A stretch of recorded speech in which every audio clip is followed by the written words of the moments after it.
ಏನೇ ಮಾಡಿದ್ರು ತಡ್ಕಾಡಿದ್ರು ನಮ್ಮ ಹತ್ರ ಒಂದು 12ರಿಂದ 13 ರೂಪಾಯಿ ಸಿಗ್ಬೋದು. 4 ಆಣಿ 8 ಆಣಿ ₹1 ಎಲ್ಲ ಸೇರಿ 13 ರೂಪಾಯಿ ಸಿಗ್ಬೋದು. ಇದು ಸಂಜೆ 4-5 ಗಂಟೆಗೆ ಸ್ಕೀಮ್ ಹಾಕಿದ್ದೆ.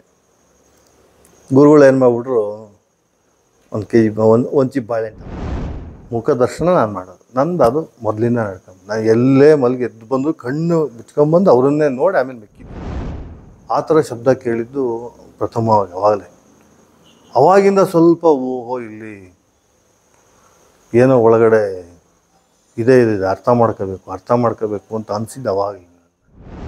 6 ಗಂಟೆ 6:30 ಆಗತ್ತಿಲ್ಲ, ಹೋಗ್ಬಿಟ್ಟು ಹೋಟ್ಲಲ್ಲಿ ಒಂದು 20-25 ಪ್ಯಾಕೆಟ್ ಇಡ್ಲಿ ವಡೆ ಬನ್ಸು ಎಲ್ಲ ತಗೊಂಬಂದ್ಬಿಟ್ಟು ಹೋಗೋದು ಬರೋರಿಗೆಲ್ಲ ಇಡ್ಲಿ ವಡೆ ಕೂತ್ಗಳೇ ತಿನ್ನೆ ಅಂತೆಲ್ಲರೂ ಕೊಟ್ಬಿಟ್ಟು ಇಡ್ಲಿ ಇಟ್ಕೊಂಡ್ರೂ ಗೊತ್ತಾಗತ್ತೆ, ಕೇಸರಿಬಾತ್ ಇಟ್ಕೊಂಡ್ರೂ ಗೊತ್ತಾಗುತ್ತೆ. ಮತ್ತು ಎಷ್ಟೋ ಸಾರಿ ನಾವೇ ಪಂಚೆ ಹೊಡ್ಸಿ ಸ್ನಾನ ಮಾಡ್ತಿದ್ದು ವಾರದಲ್ಲಿ ಒಂದು 4 ಸತಿ ಇಲ್ಲ ವಾರನೂ ಪೂರ ಅವ್ರಿಗೆ ಮನ್ಸು ಹೆಂಗೆ ಬರುತ್ತೋ ಹಂಗೆ ಮಾಡೋದು.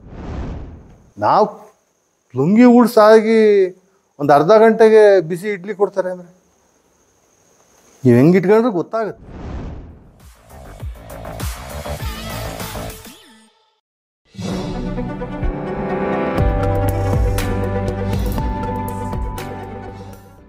ಸ್ವಾತ್ಮಾರಾಮಂ ನಿಜಾನಂದಂ ಶೋಕಮೋಹ ವಿವರ್ಜಿತಂ ಸ್ಮರಾಮಿ ಮನಸಾ ನಿತ್ಯಂ ಶ್ರೀ ವೆಂಕಟಾಚಲದೇಶಿಕಂ ಅರುಣಚರಣ ಪದ್ಮಂ ಪಂಡಿತೈ ಸೇವ್ಯಮಾನಂ ನರಹರಿ ಗುರುರೂಪಂ ನಿತ್ಯ ವಿಜ್ಞಾನ ವೇದ್ಯಂ ಅಮರಗಿರಿನಿವಾಸ ಶ್ರೀನಿವಾಸ ಪ್ರಸಾದಾತ್ ಪ್ರಕಟಿತ ಚಿತ್ತಂ ಶ್ರೀಕೃಷ್ಣ ಯೋಗೇಂದ್ರ ಮೀಡೆ. ಹೀಗೆ 2 ದಿವಸ ಆಗಿತ್ತು. ಊರಿಗೆ ಹೋಗ್ಬೇಕು ಅನ್ನೋದು ಒಂದು. ಹೆಂಗೆ ಹೇಳೋದು, ರಾತ್ರಿ 10:45 ಬಸ್ಸು, ಬೆಂಗಳೂರು ಬಸ್ ಲಾಸ್ಟು. ಏನೇ ಮಾಡಿದ್ರು ತಡ್ಕಾಡಿದ್ರು ನಮ್ಮ ಹತ್ರ ಒಂದು 12ರಿಂದ 13 ರೂಪಾಯಿ ಸಿಗ್ಬೋದು. 4 ಆಣಿ 8 ಆಣಿ ₹1 ಎಲ್ಲ ಸೇರಿ 13 ರೂಪಾಯಿ ಸಿಗ್ಬೋದು. ಇದು ಸಂಜೆ 4-5 ಗಂಟೆಗೆ ಸ್ಕೀಮ್ ಹಾಕಿದ್ದೆ. ಗುರುಗಳು ಏನು ಮಾಡಿಬಿಟ್ರು, ಒಂದು ಕೆ ಜಿ ಒಂದು ಚಿಪ್ ಬಾಳೆಹಣ್ಣು ತಗೊಂಬರ ಅಂದರು. ನಾನು ಹೋದೆ, ಅಲ್ಲಿ ಒಂದು ಹೂವಿನ ಅಂಗಡಿಯಲ್ಲಿ ರಸಬಾಳೆಹಣ್ಣು ಮಾರ್ತಾರೆ. ಒಂದು ಚಿಪ್ ರಸಬಾಳೆಹಣ್ಣು ತಗೊಂಡೆ. ನನ್ನ ಕೈಲಿ ಇದ್ದಿದ್ದು ದುಡ್ಡಷ್ಟು ಕೊಟ್ಬಿಟ್ಟೆ. ಸ್ವಾಮಿ ₹5 ₹20 ಡಜನು. ಅವಾಗೆಲ್ಲ ಅಷ್ಟು ಕಮ್ಮಿ ಇತ್ತು. ಕೊಡ್ತೀನಿ ಕಣೆ ಆಮೇಲೆ. ಸರಿ ಆಯಿತು, ನೋಡಿದ್ದ ನಮ್ಮನ್ನು ಆಯಿತು ಅಂದ್ಕೊಂಡು ಸೀದಾ ರಸಬಾಳೆಹಣ್ಣು ತಗೊಂಬಂದು ಕೊಟ್ಟೆ. ಕೊಟ್ಟಮೇಲೆ ಕಳಿಸ್ಕೊಡ್ತೀನಿ ಕಣೆ ಅಂತಂದ್ರು. ಅಷ್ಟೊತ್ತಿಗಾಗಲೇ 9-9:30 ಆಯಿತು.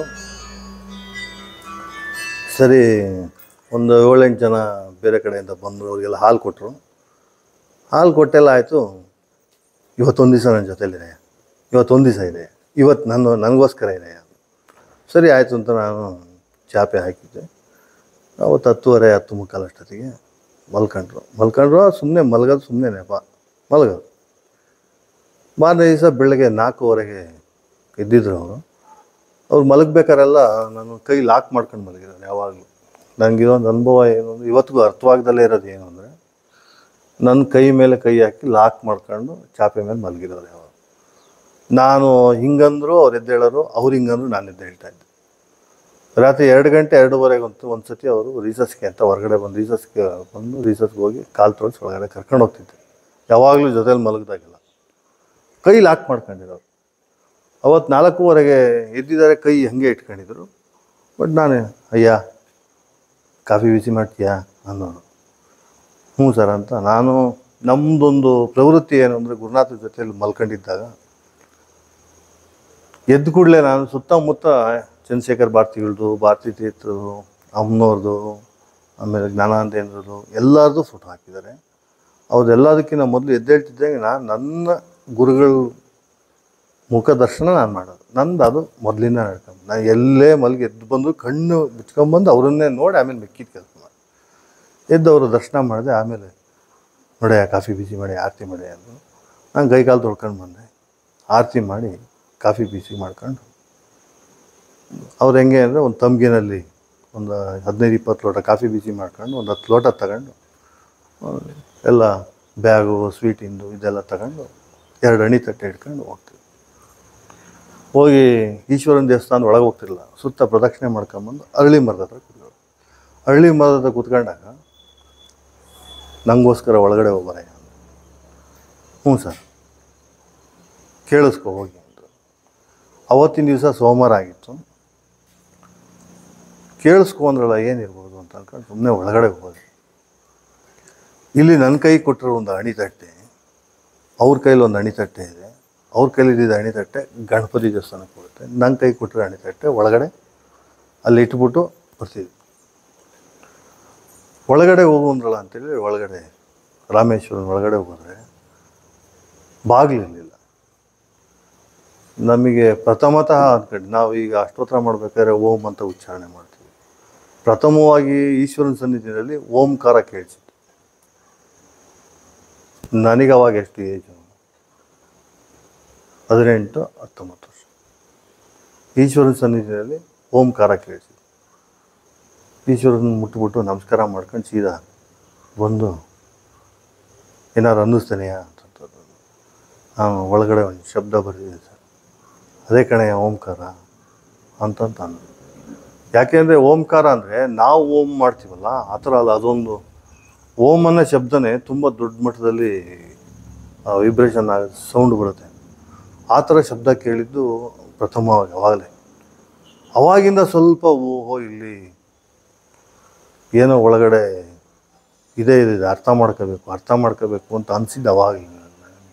ಅಂದರೆ ಆಳಕ್ಕೆ ಇಳಿಬೇಕು ನನಗೆ, ಅರ್ಥ ಮಾಡ್ಕೋಬೇಕು. ಅವ್ರು ಏನೇನು ಮಾಡಿಸಿದ್ರು ಅದನ್ನ ಅರ್ಥ ಮಾಡ್ಕೊಳ್ಳೋ ಪ್ರಯತ್ನ ಮಾಡೋದಕ್ಕೆ ಶುರು ಬಂದ್ವಿ. ಆಮೇಲೆ ಅಲ್ಲಿ ಅಷ್ಟೊತ್ತಿಗೆ ಊರಲ್ಲೆಲ್ಲ ಆ್ಯಕ್ಟಿವ್ ಶುರುವಾಗೋದು. ಬರೋರಿಗೆಲ್ಲ ಒಂದು ಲೋಟ ಕಾಫಿ, ಬರೇ ಇಲ್ಲಿ ಕಾಫಿ ಕುಡಿಯೇ ಅನ್ನೋರು, ಇನ್ಯಾರೋ ಬಂದರೆ ತಗೊಳ್ಳೆಯ ಕಾಫಿ ಕುಡಿ ಅನ್ನೋರು, ಇದೆಲ್ಲ ಮಾಡೋದು. ಆಮೇಲೆ ಇಡ್ಲಿ ತಗೊಂಬರ್ತೀಯ ಅನ್ನೋರು. 6 ಗಂಟೆ 6:30 ಆಗತ್ತಿಲ್ಲ, ಹೋಗ್ಬಿಟ್ಟು ಹೋಟ್ಲಲ್ಲಿ ಒಂದು 20-25 ಪ್ಯಾಕೆಟ್ ಇಡ್ಲಿ ವಡೆ ಬನ್ಸು ಎಲ್ಲ ತಗೊಂಬಂದ್ಬಿಡ್ತೀವಿ.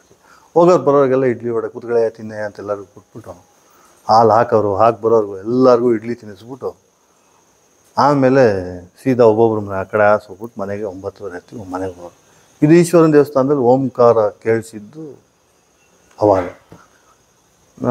ಮೊದಲಿಂದಲೂ ನಮ್ಮೂರಲ್ಲಿ ಕಾರ್ತಿಕ್ ಮಾಸಕ್ಕೆ ಮೈಲಾರಲಿಂಗೇಶ್ವರ ದೇವಸ್ಥಾನದಲ್ಲಿ ದೀಪ ಹಚ್ಚಬೇಕಾದ್ರೆ ತುಂಬ ಆ್ಯಕ್ಟಿವ್ ಆಗಿ ಓಡಾಡಿ, ಅಂದರೆ ಅದೊಂದು ಆಸೆ. ದೀಪ ಹಚ್ಚೋದು ಒಂದು ನಮ್ಮೊಂದು ಆಸೆ.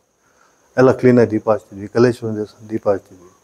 ಮೋಸ್ಟ್ಲಿ ಇದನ್ನೇನೋ ಅವ್ರು ಕಂಡಿತ್ತೇನೋ, ಅದಕ್ಕೆ ಈಶ್ವರನ ದೇವಸ್ಥಾನದಲ್ಲಿ ದೀಪ ಹಚ್ಚಿಸ್ಬಿಟ್ಟು ಓಂಕಾರ ಕೇಳಿಸಿದ್ದು ಅವಾಗ. ಇದು ತುಂಬ ಅತ್ಯದ್ಭುತವಾದಂಥ ಅನುಭವ ನನ್ನ ಜೀವನದಲ್ಲಿ. ಹೀಗೆ ಸಗರಾಪಟ್ಟಣಕ್ಕೆ ಹೋದಾಗೆಲ್ಲ ವಿಶೇಷವಾದ ಅನುಭವಗಳನ್ನು ಪ್ರತಿನಿತ್ಯನೂ ಕೊಡೋರು. ಬೆಳಗ್ಗೆ ಎದ್ದೇಳೋದು, 5 ಗಂಟೆಗೆ ಎದ್ದೇಳೋದು, ಹಸುವಿಗೆಲ್ಲ ಮೇವು ಹಾಕೋದು, ನಮ್ಮ ಕೈಲೇ ಕೆಲವರು ಹಾಲು ಕರೆಸೋರು. ಅವ್ರದ್ದು ಏನಪ್ಪ ಅಂತಂದರೆ 5 ಹಸು ಹಾಲು ಕರೆದ್ರು 1 ಲೋಟಕ್ಕೆ 3/4 ಲೋಟಕ್ಕಿಂತ ಜಾಸ್ತಿ ಕರಿಯೋಂಗಿಲ್ಲ, ಇಲ್ಲ 1 ಲೋಟಕ್ಕಿಂತ ಜಾಸ್ತಿ ಕರಿಯೋಂಗಿಲ್ಲ. ನಾನೊಂದು ಸತಿ ಕರಿಬೇಕಾದ್ರೆ ತುಂಬಿಡ್ತು ಅಂತ ಹೇಳಿ ತಲೆಗೆ ಒಂದು ಬಿಟ್ಟಿದ್ರು. ಸಾಕು ಕಣೆಯ, ಕರುಗಳು ಕುಡ್ಕೋಬೇಕು ಕಣೆಯ ಅಂತ ಅನ್ನೋರು. ಅವ್ರು ಇರೋ ತನಕನೂ 1 ಲೋಟದ ಮೇಲೆ ಯಾವತ್ತೂ ಹಾಲು ಕರೆಸ್ಲಿಲ್ಲ. 5 ಹಸು ಆಗಲಿ 6 ಹಸು ಆಗಲಿ 4 ಹಸು ಆಗಲಿ ಹಾಲು ಕರೆದ ಮೇಲೆ ತುಳಸಿ ಗಿಡಕ್ಕೆ ಒಂಚೂರು ಹಾಕಿ ಕೈಗೆ ತೀರ್ಥ ಕೊಟ್ಬಿಟ್ಟು ಆಮೇಲೆ ಪಾತ್ರೆ ಮುಂದೆ ಇಡೋರು. ಇದು ಪ್ರತಿನಿತ್ಯದ ಗುರುನಾಥರು ಇದು ಮಾಡ್ತಿದ್ವಿ. ಹೀಗೆ ಬೆಳಗ್ಗೆ ಎದ್ದು 5 ಗಂಟೆಗೆ ಯಥಾ ಪ್ರಕಾರ ಕಾಫಿ ಮಾಡಿಕೊಂಡು ಭಜನೆ ಎಳೆಯ ಒಂದು ಭಜನೆ, ನಾವು ರಾಮ ಭಜನೆ ಅವ್ರು ಹೇಳ್ಕೊಟ್ಟಿದ್ದವ್ರು. ಭಜನೆ ಹೇಳ್ಕೊಂಡು ಸೀದಾ ಮೆಟ್ಲು ಇಳಿದು 2 ಅಣಿತಟ್ಟೆ ನನ್ನ ಕೈಗೊಂದು, ಅಮ್ಮ ರೆಡಿ ಮಾಡಿ ಇಟ್ಟಿರೋದು 2 ಅಣಿತಟ್ಟೆ, ಒಂದು ಗಣಪತಿ ದೇವಸ್ಥಾನಕ್ಕೆ, ಒಂದು ಈಶ್ವರನ ದೇವಸ್ಥಾನಕ್ಕೆ. ಅಣಿತಟ್ಟೆ ಇಟ್ಕೊಂಡು ಸೀದಾ ಬಂದರೆ ಈಶ್ವರನ ದೇವಸ್ಥಾನಕ್ಕೆ ಪ್ರದಕ್ಷಿಣೆ ಬರೋದು. ಪ್ರದಕ್ಷಿಣೆ ಬರಬೇಕಾದ್ರೆ ಹಿಡ್ಕಳೆ ಇದು ಅನ್ನೋದು, ಒಂದು ಅಣಿತಟ್ಟೆ ನನ್ನ ಕೈ ಕೊಡೋದು. ನನ್ನ ಕೈ ಫುಲ್ ಫಿಲಪ್, ಅವ್ರ ಕೈಲಿ ಏನಿಲ್ಲ. ಎಷ್ಟೋ ಸಾರಿ ಬೆಳಗ್ಗೆ ಸ್ನಾನ ಮಾಡಿಸ್ಕೊಂಡು ನನ್ನ ಕೈಲೇ ಲುಂಗಿ ಉಡಿಸ್ಕೊಳ್ಳೋರು. ಲುಂಗಿ ಹಿಂಗೆ ಉಟ್ಕೊಂಡು ಎಕ್ಸ್ಟ್ರಾ ಏನಾರು ಅದ್ರೊಳಗೆ ಹಾಕತ್ತಾರೆ ಅಂದರೆ ನಮ್ಮ ಎದುರಿಗೆ ನಡೆದಿರೋದಲ್ಲ ಗೊತ್ತಾಗೋದು. ಬಟ್ ಬರೀ ಲುಂಗಿ ಹಿಂಗೆ ಅಂದ್ಕೊಳ್ಳೋರು, ಸೀದಾ ಬಂದ್ಬಿಡೋರು. ಅವತ್ತು ಹಿಂಗೆ ಬರ್ತಿದ್ದಂಗೆ ನನಗೆ ಇವತ್ತಿಗೂ ನೆನಪಿದೆ. 5:15 5:30 ಬೆಳಗಿನ ಜಾವ ಸೊಂಟಲ್ಲಿ ಲುಂಗಿ ಹಿಂಗೆ ಅಂದ್ಕೊಂಡಿದ್ದು. ಗುರುಗಳು ಗಂಟಾಗ್ತಿರಲಿಲ್ಲ, ಮಾಮೂಲಿ ಹಿಂಗೆ ಅಂದ್ಕೊಳ್ಳೋರು. ಹಿಂಗೆ ಅನ್ನೋರು ಹಿಂಗೆ ಎರ್ಚೋರು, ಹಿಂಗೆ ಅನ್ನೋರು ಹಿಂಗೆ ಎರ್ಚೋರು. ನನ್ನ ಕೈಲೇ 2 ತಟ್ಟೆ, ಅವ್ರ ಕೈಲಿ ಒಂದು ಬ್ಯಾಗ್ ಒಳಗಡೆ ಹಾಕ್ಕೊಂಡಿರೋರು. ಹಿಂಗೆ ಅನ್ನೋರು ಹಿಂಗೆ ಎರ್ಚೋರು. ಈಶ್ವರನ ದೇವಸ್ಥಾನ ಸುತ್ತ ಎರ್ಚ್ಕೊಂಬರೋರು. ಇದು ಪ್ರಥಮವಾಗಿ ನೋಡಿದ್ದು ನಂಗೆ ಆಶ್ಚರ್ಯನೂ ಆಯಿತು. ಆಮೇಲೆ ಕೇಳೋಣ ಅಂದರೆ ಭಯ. ಆದರೆ ಹಿಂಗೆ ಪಂಚ ಹತ್ರ ಲುಂಗಿ ಹತ್ರ ಕೈ ಹಾಕೋರು, ಹಿಂಗನ್ನೋರು, ಹಿಂಗೆ ಎಸೆಯೋರು, ಎರ್ಚೋರು. ಅದು ಎರ್ಚಿದ್ದೆಲ್ಲ ಬೀಳೋದು. ಕಾಳುಗಳು ಎಲ್ಲ ಥರದ ಕಾಳುಗಳು, ಅಕ್ಕಿ ಎಲ್ಲ ಬೀಳೋದು. ಅದು ಸುತ್ತ ಎರ್ಚ್ಕೊಂಬಂದು ಮತ್ತೆ ಇದಕ್ಕೆ ಹೋಗೋರು, ಈಶ್ವರನ ದೇವಸ್ಥಾನ ಎದುರುಗಡೆನೇ ಅರಳಿಕಟ್ಟೆ. ಸರಿ, ಅರಳಿಕಟ್ಟೆ ಹೋದ. ಅರಳಿಕಟ್ಟೆ ಸುತ್ತ ಬರೋರು, 3 ಸುತ್ತು ಬರೋರು, ಕೆಲವೊಂದು ಸಾರಿ ಒಂದೇ ಸುತ್ತು ಬರೋರು. ಆ ಒಂದು ಸುತ್ತು ಬರ್ಬೇಕಾದ್ರೆ ಮತ್ತೆ ಸುತ್ತ ಎರ್ಚೋರು. ಹಿಂಗೆ ಎಲ್ಲ ಕಾಳುಗಳು ಎರ್ಚಾರು. ಹಕ್ಕಿ ಪಕ್ಷಿಗಳಿಗೆ ಹಾಕ್ತಾರೆ ಅಂತ. ಬಟ್ ಇರಬೇಕಲ್ವ ಸಂಪನ್ಮೂಲ. ಇಲ್ಲಿ ಗಟ್ಟು ಕಟ್ಕೊಂಡಿರ್ಬೇಕು. ಏನೋ ಒಂದು ಮುಷ್ಟಿ ಆದರೆ ಸರಿ, ಸೇರ್ಗಟ್ಲೆ. ಇದು ನಾನು ನೋಡಿ ಆಶ್ಚರ್ಯಪಟ್ಟು ಗುರುಗಳು ಅಲ್ಲಿ ಕೂತ್ಕೊಂಡಾಗ, ಅರಳಿಕಟ್ಟೆ ಎದುರುಗಳೇ ಕೂತ್ಕೊಂಡಾಗ ನಾನು ಕೇಳ್ಬಿಡ್ತೀನೇನೋ ಇದಕ್ಕೆ. ಅದೇನು ಹೇಳ್ಬಾರ್ದು ಕಣೆ, ಹೊರಗಡೆಯಲ್ಲಿ ಹೇಳ್ಬೇಡ ಕಣೆ ಅಂತ ನನ್ನ ಬಾಯಿಗೆ 100 ಬಾರಿ ಮಾಡಿದ್ದಾರೆ. ನಾನು ಇವತ್ತೇ ಹೇಳ್ತಾರೆ, ಖಾಲಿ ಕೈಯಲ್ಲಿ ಹಕ್ಕಿ ಪಕ್ಷಿಗಳಿಗೆ ಆಹಾರ ಹಾಕೋರು, ಎಲ್ಲ ಥರದ ಕಾಳುಗಳು ಬರೋದು. ನಾನು ಒಂದು 2-3 ಸತಿ ಅರಳಿಯಲ್ಲೇ ತಗೊಂಬರೆ ಅಂತ ಕಳಿಸೋರು. ಏನು ಕಾಳಿರ್ಬೋದು ಅಂತ ನೋಡೋಕೆ ಹೋದಾಗ ಕಡಲೆಕಾಳು ಸಿಕ್ಕಿದೆ, ಹೆಸರು ಕಾಳು ಸಿಕ್ಕಿದೆ, ಅಕ್ಕಿ ಸಿಕ್ಕಿದೆ ನನಗೆ. ಅಂದರೆ ಅವ್ರು ಹಾಕಿದ ಟೈಮಲ್ಲಿ ಅದರಲ್ಲೂ ಒಂದು 5-6 ಕಾಳು ಎತ್ತಿಟ್ಕೊಂಡಿದ್ದೆ ನಾನು. ಅರಳಿಯಲ್ಲೇ ಅರಳಿಯಲ್ಲೇ ಸುಮಾರು ಕಲೆಕ್ಟ್ ತಗೊಳ್ಳೆಯ ಅಂತಂದವರು ತುಂಬ ಕಲೆಕ್ಟ್ ಮಾಡಿ ಇಟ್ಕೊಂಡಿದ್ದೆ. ಹಾಗೆ ಕಾಳುಗಳ್ನೂ ಇಟ್ಕೊಂಡಿದ್ದೆ. ಅದೆಲ್ಲ ಒಂದು ಕಡೆ ತಲುಪಿದೆ. ಅರಳಿಯಲ್ಲೇ ಇವತ್ತು ನಮ್ಮ ಮನೆ ಒಳಗೆ ಇಟ್ಕೊಂಡಿದ್ದೀನಿ. ಖಾಲಿ ಕೈಯಲ್ಲಿ ಎಲ್ಲ ಕಡೆ ಹಕ್ಕಿ ಪಕ್ಷಿಗಳಿಗೆ ಆಹಾರ ಹಾಕೋರು.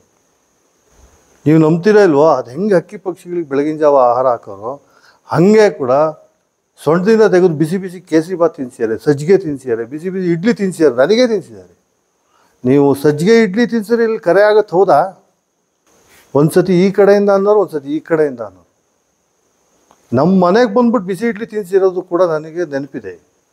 1996ನೇ ಇಸ್ವಿ. ಈ ಕಡೆ ಇನ್ನೊಂದಲ್ಲಿ ಬಾಡಿಗೆಗಿದ್ವಿ. ಬೆಳಗ್ಗೆ ನಾನು ಗುರುನಾಥ ಸ್ಮರಣೆ ಮಾಡ್ಕೊಂಡು ಎದ್ದೇಳೋಕ್ಕೂ, ಬೆಡ್ಶೀಟ್ ಹಿಂಗೆ ತೆಗಿಯೋಕ್ಕೂ ಗುರುನಾಥರು, ಅಯ್ಯ ನಾನು ಬಿಟ್ಟು ಬಂದುಬಿಡಿದೆಯಲ್ಲಯ್ಯ ಬಾರೆಯ ಅಂತೇಳಿ ಬೆಳಗ್ಗೆ ಮುಸ್ಕ ತೆಗಿಯೋಕ್ಕೂ ಗುರುನಾಥರು ನನ್ನ ಕಣ್ಣೆದ್ರಿಗೆ ಕಾಣೋದು. ನಮ್ಮ ಮನೆಗೆ ಬಂದ್ಬಿಟ್ಟು ಬೆಳಗ್ಗೆ ಸಪಾತ್ ಭಕ್ಷ ಬಿಸಿ ಬಿಸಿಯಾಗಿ, ಅದು ಪಂಚೆ ಹಿಂಗೆ ಅಂದ್ಕೊಂಡು ಆ ಥರ ಎಷ್ಟೋ ಜನ ತಿನ್ನಿಸಿದ್ದಾರೆ. ಇಡ್ಲಿ ಇಟ್ಕೊಂಡ್ರೂ ಗೊತ್ತಾಗತ್ತೆ, ಕೇಸರಿ ಬಾತ್ ಇಟ್ಕೊಂಡ್ರೂ ಗೊತ್ತಾಗುತ್ತೆ. ಮತ್ತು ಎಷ್ಟೋ ಸಾರಿ ನಾವೇ ಪಂಚೆ ಉಡಿಸಿ ಸ್ನಾನ ಮಾಡ್ತಿದ್ದು, ವಾರದಲ್ಲಿ ಒಂದು 4 ಸತಿ ಇಲ್ಲ ವಾರನೂ ಪೂರ ಅವ್ರಿಗೆ ಮನ್ಸು ಹೆಂಗೆ ಬರುತ್ತೋ ಹಂಗೆ ಮಾಡೋರು.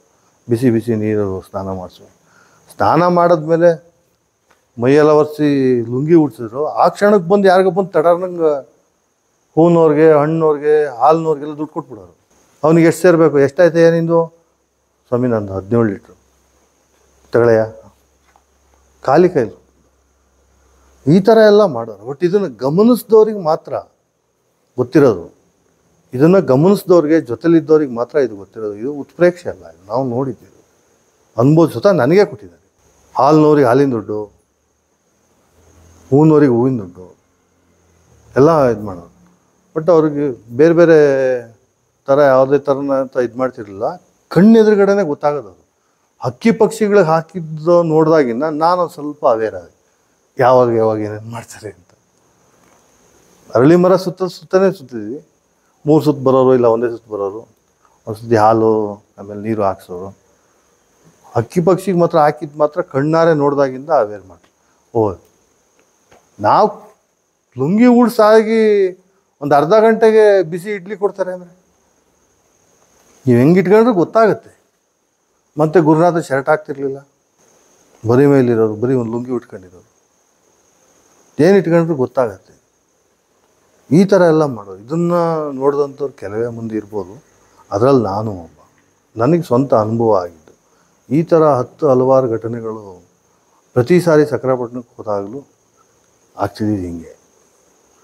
ಒಂದೊಂದು ಸತಿ 2 ತಿಂಗಳು, 3 ತಿಂಗಳು, 6 ತಿಂಗಳು ಆದಮೇಲೆ ಬಾಣವ್ರಿಗೆ ಅವರೇ ಕರ್ಕೊಂಡೋಗಿ ಬಿಟ್ಬೋದು. ಇನ್ನು ಮನೆ ಕರ್ಕೊಂಡೋಗಿ ಬಿಟ್ಬಿಟ್ಟು, ಅಮ್ಮ ನಿನ್ನ ಮಗ ಬಂದಿದ್ದಾನೆ ಕಣಮ್ಮ ನಮ್ಮ ಅಮ್ಮಂಗೆ ಹೇಳಿ ನಮ್ಮಮ್ಮ ಹಿಂಗೆ ಕೈ ಮುಗಿಯೋರು. ಆಮೇಲೆ ಒಂದು ಅರ್ಧ ಗಂಟೆ 1 ಗಂಟೆ ಇರೋರು. ಹೊರಡ್ಬೇಕಾರೆ ಬೆಳಗ್ಗೆ ಬಂದುಬಿಡ್ತೀಯಲ್ಲ ನಾನು. ಒಂದು ಅರ್ಧ ಗಂಟೆ 1 ಗಂಟೆ ಇರೋರು. ಹೊರಡ್ಬೇಕಾರೆ ಬೆಳಗ್ಗೆ ಬಂದುಬಿಡ್ತೀಯಲ್ಲ ನಾನು. 3 ತಿಂಗಳೇ ಇರೋದು ನಾನು. ನಮ್ಮ ಮನೆಯಲ್ಲೂ ನಮ್ಮ ತಂದೆ ತಾಯಿ ನೀನು ಯಾಕೆ ಹೋಗ್ತೀಯಾ ಬರ್ತೀಯಾ ಪ್ರಶ್ನೆ ಮಾಡ್ತಿರ್ಲಿಲ್ಲ. ನಮಗೆ ನಮ್ಮ ತಂದೆ RS ಅವ್ರಿಗೆ ಗೊತ್ತಿದೆ ಯಾರ್ಯಾರು ಏನೇನು ಹೆಂಗೆ ಅಂತ ಅವ್ರಿಗೆ ಗೊತ್ತಿದೆ ಅಂದರೆ ಈ ಥರದ್ದೆಲ್ಲ ಹಿಂದೆ ನೋಡಿದ್ದಾರೆ ಅವರು. ನಮ್ಮಮ್ಮನೂ ಮುಗಿದ್ರು, ಅವರೇನು ಇದು ಮಾಡ್ತಿರಲಿಲ್ಲ, ಪ್ರಶ್ನೆನೂ ಮಾಡ್ತಿರಲಿಲ್ಲ. ಗುರುಗಳು ಅಂದರೆ ತುಂಬ ಭಯ ಭಕ್ತಿ. ಆದರೆ ಕಣ್ಣೆದುರುಗಡೆ ಈ ಥರ ಮಾಡೋರು. ಇದೇ ರೀತಿ ಮಾಡ್ಬೇಕಾದ್ರೆ ಹೀಗೆ ಬಾಣಾವರದಲ್ಲಿ ಕೆಲಸ ನಡೀತಾ ಇತ್ತು. RCC ಹಾಕ್ಬೇಕಣೆ ಅಂತೇಳಿ ಕೃಷ್ಣ ಯೋಗೀಂದ್ರಿಗೆ ಒಂದು ನೆರಳು ಮಾಡಬೇಕು ಅಂತ. ಸರಿ, ಅಂಥ ಟೈಮಲ್ಲಿ ನಮ್ಮ ಮನೆಯಿಂದ ನಮ್ಮಮ್ಮ ಮಧ್ಯಾಹ್ನ ಅವರಿಗೆ ಬೆಳಗ್ಗೆ ತಿಂಡಿ ಮಧ್ಯಾಹ್ನ ಊಟ ಏನು ಬೇಕೋ ಅದು 4 ಜನಕ್ಕೆ ಮಾಡಿ ಕಳಿಸೋದು. ನಾವು ಒಟ್ಟಿಗೆ ಒಂದು ಸತಿ 100 ಎಲೆ ತಂದುಬಿಡೋದು. 4 ಯಾರು ತರ್ತಾರೆ? 4 ಜನ ಕೆಲಸಗಾರರು. 100 ಎಲೆ ಪೆಂಡಿ ತಗೊಂಬಂದು ಇಟ್ಟಿರ್ತೀವಿ. ಒಂದು ದಿವಸ ಏನಾಗ್ಬಿಡ್ತು ಅಂತಂತಂದರೆ ದಿಢೀರಣ್ಣ ಗುರುಗಳಿಂದ 40 ಜನ ಬಂದ್ಬಿಟ್ಟು 4-5 ಕಾರ್. ನಮ್ಮಮ್ಮ ಏನು ಮಾಡಿದ್ರು, ನಾನು ಕರೆಕ್ಟಾಗಿ 1 ಗಂಟೆ ಟೈಮ್ 1:15 ಊಟಕ್ಕೆ ಕೊಡಬೇಕು ಅವ್ರಿಗೆ. 1 ಬಕೆಟ್ ಅನ್ನ, 1 ಬಕೆಟ್ ಹುಳಿ, ಎರಡೂ ತಗೊಂಡು ಹೋಗ್ಬೇಕು ನಾನು ನಡ್ಕೊಂಡು. ಕರೆಕ್ಟಾಗಿ ಗುರುಗಳು 1 ಗಂಟೆ ಬಂದೇ ಬಿಟ್ರು. ಎಲ್ಲ ಇನ್ನೇನು ತೋಡಬೇಕು ಬಂದರು. ಬರ್ತಿದ್ದಂಗೆ ಏನು ಮಾಡ್ತೀಯ ಊಟ ಕೊಡಬೇಕು. ಆಯಿತು, ಗುರುನಾಥ್ ಅಡುಗೆ ಮನೆಗೆ ಬಂದರು. ಎಲ್ಲ ಒಂದು ಸತಿ ನೋಡಿದ್ರು. ನಮ್ಮಮ್ಮಂಗೆ ಗಾಬರಿ. ಒಂದು ಸತಿ ದೇವ್ರ ಮನೆ ನೋಡಿದ್ರು. ವಿಷ್ಣು ಪೂಜೆ ಅಲ್ವಾ ನಿಮ್ಮದು ಅಂತ. ವಿಷ್ಣು ಮೂರ್ತಿ ಇದೆ ಅಲ್ವನೆಯಾ ಅಂತ. ಹ್ಞೂ ಸರ್ ನಾನು. ಒಂದು ಸತಿ ಅಡುಗೆ ಹತ್ರ ಎಲ್ಲ ಕಣ್ಣಾಡ್ಸೋದು. ಆಯ್ತು ತೋಡ್ಕೊಳ್ಳೋದು ಕಣೆಯ ಅನ್ನೋದು. ಹಂಗಂದ್ಬಿಟ್ರು. ಬಂದರು, ಕೂತ್ಕೊಂಡ್ರು. ನಮ್ಮಲ್ಲಿ ಒಂದೇ ಒಂದು ಚೇರ್ ಇತ್ತು. ಕೂತ್ಕೊಂಡ್ಮೇಲೆ ಗುರುನಾಥ್ರ ಜೊತೆಲಿ ಬಂದಿದ್ದಾರಲ್ಲ ಇದು, ಮತ್ತು ನಮ್ಮನೆ ಸುತ್ತಮುತ್ತ ಇದ್ದಾರಲ್ಲ ಗುರುನಾಥರು ಬಂದರೆ ಅಂದರೆ ಎಲ್ಲರೂ ಬಂದ್ಬಿಡೋರು. ಸುಮಾರು 150 ಜನ. ಎಲ್ಲರಿಗೂ ಎಲೆ ನೋಡಿದ್ರಲ್ಲ, ಕೊಡೆ ಎಲ್ಲರಿಗೂ ಎಲೆ ಕೊಡೆಯ ಅಂತಂತ. ಎಲ್ಲರಿಗೂ ಎಲೆ ಕೊಟ್ಟೆ. ಲಾಸ್ಟಲ್ಲಿ ಏನಾಗ್ಬಿಡ್ತು, ಜನ ಜಾಸ್ತಿ ಇದ್ದಾರೆ, ಎಲೆ ಒಂದು 20 ಇದೆ, ಅದನ್ನು ಅರ್ಧ ಮಾಡಿಬಿಟ್ಟು ತೋಡ್ಕಳೆ ಎಲ್ಲ ತಗೊಂಬರೋದು ಕಣೆ ಅದು. ಅನ್ನ ಒಂದು ಬಕೆಟ್ ತಗೊಂಬಂದೆ, ಅನ್ನ ಬಡಿಸ್ದೆ, ಮತ್ತೆ ತೋಡ್ಕೊಟ್ಲು ನಮ್ಮಮ್ಮ, ಮತ್ತೆ ಬಡಿಸ್ದೆ. ಎಲ್ಲರಿಗೂ ಆಯಿತು. ಬೆಂಡೆಕಾಯಿ ಹುಳಿ ಮಾಡಿದ್ರು ಅವತ್ತು ನಮ್ಮಮ್ಮ. ಬೆಂಡೆಕಾಯಿ ಹುಳಿ ಅವ್ರಿಗೆ ಎಷ್ಟು ಬೇಕು 1 ಸೇರಕ್ಕೆ ಅನ್ನ ಮಾಡಿ ಎಲ್ಲರಿಗೂ ಊಟ ಆಯಿತು.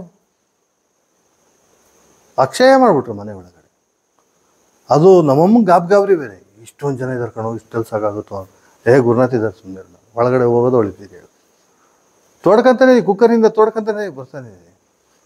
150 ಜನದ ಊಟ ಆಗಿ ಅವ್ರಿಗೆ ಮತ್ತೆ 1 ಬಕೆಟ್ ಅನ್ನ ಹುಳಿ ಮಿಕ್ಕಿದ್ದು ಕಾರಲ್ಲಿ ತಗೊಂಡು ಮತ್ತೆ ಬಿಡಿಸಿದ್ದೀವಿ. ಇದು ನಮ್ಮ ಮನೇಲಿ ನಡೆದಿದ್ದು, ನಮ್ಮ ಮನೇಲಿ ನಡೆಸಿದ್ದು ಗುರುನಾಥರು. ನಮ್ಮ ಮನೆಯಲ್ಲಿ ಅನ್ನಪೂರ್ಣೇಶ್ವರನ ಅಕ್ಷಯ ಮಾಡಿದ್ದು. ಕೆಲಸಗಾರರಿಗೆ 1 ಬಕೆಟು ಅನ್ನ ಹುಳಿ ತಗೊಂಡು ಹೋಗ್ಬೇಕಾಯ್ತು. 150 ಜನಕ್ಕಾಗಿ ಮತ್ತೆ ನೋಡಿರಿ, ಕರೆಕ್ಟಾಗಿ 4 ಎಲೆ ಉಳಿದಿತ್ತು. ಇದನ್ನು ಸತ್ಯ ಹೇಳ್ತೀನಿ ಕೇಳಿ, 4 ಎಲೆ ಉಳಿದಿತ್ತು. ಯಾಕೆಂದರೆ ಕೆಲಸಗಾರ 4 ಜನ. ಬೆಂಡೆಕಾಯಿ ಹುಳಿ ನಮ್ಮಮ್ಮ ಚೆನ್ನಾಗಿ ಮಾಡ್ತಾರೆ. ಬೆಂಡೆಕಾಯಿ ಹುಳಿ ಅನ್ನ 150 ಜನಕ್ಕೂ ಆಯ್ತು. ನಮ್ಮಮ್ಮ ಅಂತೂ ಮೊದಲೇ ಅವರು ಭಯ ಜಾಸ್ತಿ, ಬೆವು ತೊಗೊಬಿಟ್ಟಿದ್ರು.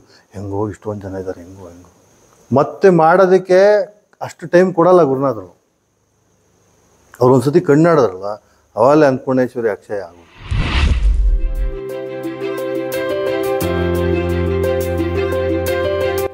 ದಯಮಾಡಿ ಲೈಕ್ ಮಾಡಿ, ಶೇರ್ ಮಾಡಿ, ಸಬ್ಸ್ಕ್ರೈಬ್ ಮಾಡಿ, ಮರೆಯದೆ ಬೆಲ್ ಬಟನ್ ಒತ್ತಿ. ಧನ್ಯವಾದಗಳು.